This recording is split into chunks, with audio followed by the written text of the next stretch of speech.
Bonjour tout le monde, ici Lily-Flore. Alors dans une vidéo précédente, j'avais calmé cette toile qui était trop colorée et puis je l'avais trop calmée. Alors comme promis, voici la suite dans une autre vidéo où je vais rajouter de la couleur. Et en fait, je vais également faire une rivière, mais en mode lâcher prise, donc en mode semi-abstrait. Le but, en tout cas, je vais essayer. Le but, c'est pas de faire tous les petits détails, mais bien d'aller chercher les éléments principaux qui définissent une rivière, d'avoir l'impression, la sensation d'une rivière.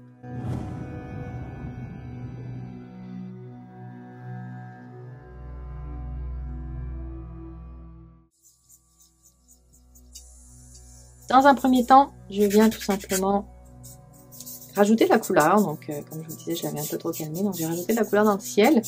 Et comme j'ai une rivière qui est assez dégagée, eh bien le ciel va se refléter dans l'eau, donc je viens rajouter cette même couleur dans l'eau.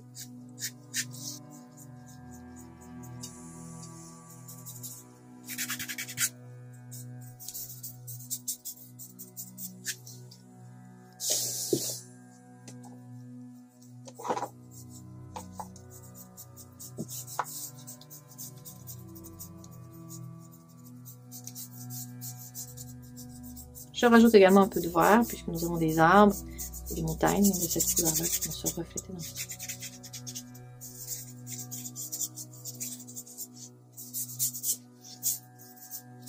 Quand je fais cette opération, eh bien, je choisis des pinceaux qui sont un petit peu plus larges que ce que j'aurais le goût d'utiliser naturellement, tout simplement pour ne pas rentrer trop dans les détails.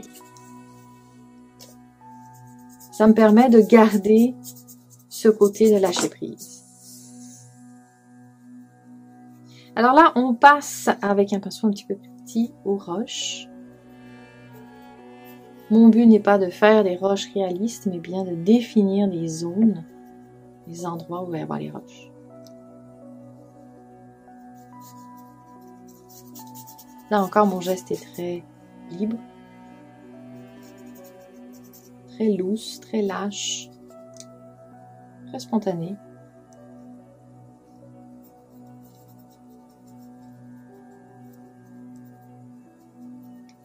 Cet été, je me suis rendu compte, je me suis beaucoup promenée en fait dans les Laurentides avec mon vélo et mon aquarelle. Alors, je suis pas bonne en aquarelle, en tout cas, j'étais pas bonne en aquarelle, mais mon but c'était pas de faire des choses belles, mais bien d'aller observer les rivières, de les comprendre les formes, les mouvements, les couleurs, pour réussir à capter l'essence même d'une rivière. J'ai beaucoup aimé cet exercice-là, justement, cet été, et j'ai beaucoup appris. Je me suis rendu compte que les rivières étaient en conversation constante avec les roches, les rochers qui les entourent. En fait, ce sont les rochers qui vont définir la forme, le lit de la rivière. Donc, j'ai commencé d'abord par apprendre à dessiner et à aquareller des roches pour mieux comprendre le langage de la rivière.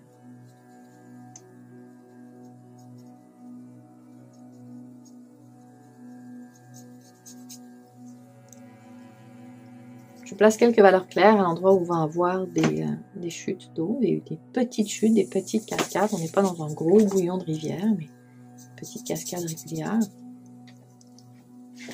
Et là encore, je me simplifie la vie parce que j'ai pas pris une idée de rivière avec beaucoup de variations de lumière. Parce que des fois, il y a des rivières, il y en a la moitié qui est au soleil, l'autre moitié qui est à l'ombre. Alors là, ça complexifie encore plus le jeu. Là, c'est comme mon premier essai à l'acrylique, donc je veux pas aller trop loin dans la difficulté.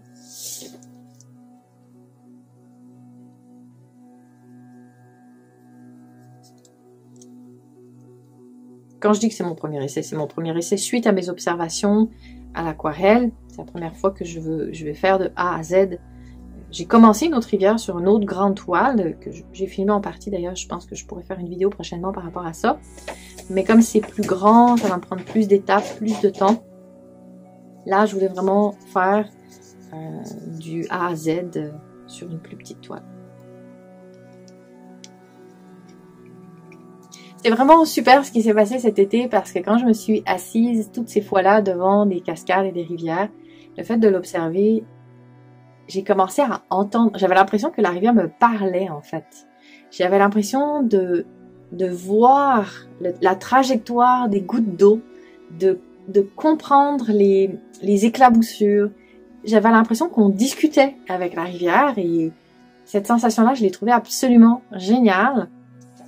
Et c'est, je pense, ce qui m'a permis de plus facilement reproduire ensuite la conversation que j'ai eue avec la rivière sur la toile, que ce soit en aquarelle ou là maintenant en acrylique. Et comme je disais, cette conversation inclut des roches. Vraiment, sans les roches, il n'y a pas de forme dans la rivière. On a un lac. Ce qui fait qu'il y a une rivière, c'est qu'il y a une pente et qu'il y a des roches qui vont lui donner son mouvement et sa forme. Donc, j'ai appris aussi bien, je n'ai pas que travaillé l'eau. En fait, je pense que j'ai peut-être même plus travaillé les roches cet été en observation et en aquarelle que l'eau. Parce que l'eau, c'est comme le mouvement devient comme naturel quand les roches sont placées.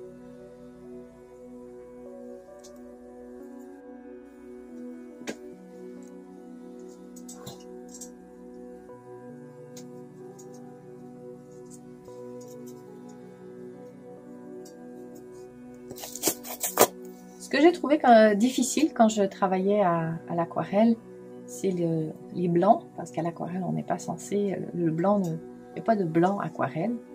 Les gens qui travaillent avec du blanc avec l'aquarelle, souvent c'est de la gouache ou l'acrylique qui viennent rajouter par-dessus. Donc il faut savoir garder le blanc, garder les endroits d'avance où on veut garder du blanc en aquarelle. Ce qui est très difficile, surtout quand on débute. J'ai pas forcément réussi à chaque fois, en fait, j'ai souvent échoué à ça, donc je me suis amusée ensuite à rajouter sur mes aquarelles un petit peu d'acrylique pour voir ce que ça donnait. Alors, ça fait que pour moi, dans cette situation actuelle où je suis à l'acrylique, eh bien, je trouve ça plus facile parce que j'ai pas trop à me préoccuper du blanc. Je sais que je peux en rajouter du blanc et du plus clair facilement avec l'acrylique. Alors qu'à l'aquarelle, ça me poussait, ça m'obligeait à bien comprendre comment la rivière bougeait, comment la lumière se déposait sur la rivière, ce qui était un exercice vraiment, vraiment super formateur, mais très difficile.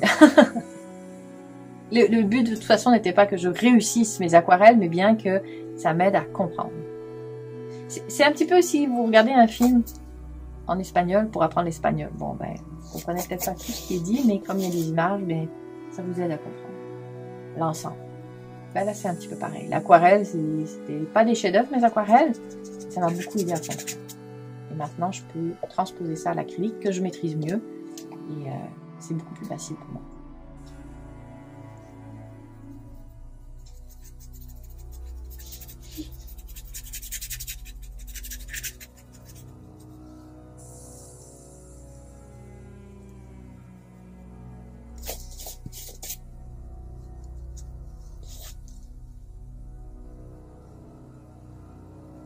On approche de la fin, je fais quelques retouches, mais comme je vous disais, je ne veux pas aller trop dans le réalisme. Je veux vraiment garder la sensation d'une rivière, l'impression d'une rivière. Je ne veux pas tout définir, je veux rester dans le lâcher-prise.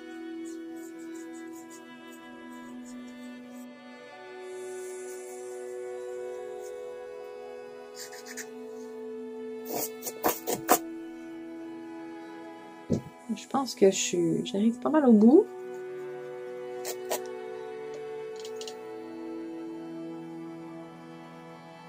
Je fasse attention de ne pas vouloir trop rentrer dans le détail. Le but c'est de lâcher prise, donc on ne veut pas aller trop dans le détail.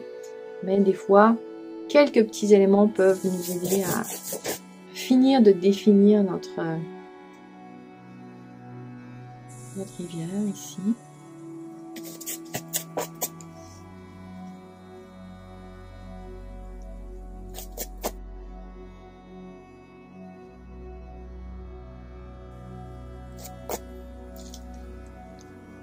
Et voilà, je pense que je la touche plus. Je laisse ça comme ça. Je pense que je vais laisser ça comme ça. J'aime beaucoup, beaucoup ce que je vois. Et j'ai beaucoup aimé aussi le processus où je suis vraiment restée dans le lâcher prise. Mes gestes sont rapides. sont lâches. J'ai pas pris de petits mini pinceaux. Voilà, alors j'espère que ça vous a plu. N'hésitez pas à mettre un pouce levé, à vous abonner à la chaîne YouTube, à me retrouver sur lilyfleur.ca pour retrouver très régulièrement dans votre boîte mail des messages inspirants et motivants. Et puis, laissez-moi un commentaire, dites-moi d'où vous me regardez, si vous faites de l'abstrait, du semi-abstrait, du réalisme, du figuratif, si vous avez déjà essayé de peindre une rivière, si pour vous le lâcher prise c'est easy peasy, trop facile, ou si au contraire c'est quelque chose qui est difficile. J'adore vous lire, je réponds à tous les commentaires. Et puis si vous avez une question, une suggestion de prochaine vidéo, ben n'hésitez pas, ça va me faire plaisir de les faire. Je me suis vraiment donné comme défi de vous faire plus de démos, le plus possible en fait. On va voir ce que ça donne. Donc d'ici la prochaine fois, osez devenir l'artiste en vous. Bye bye!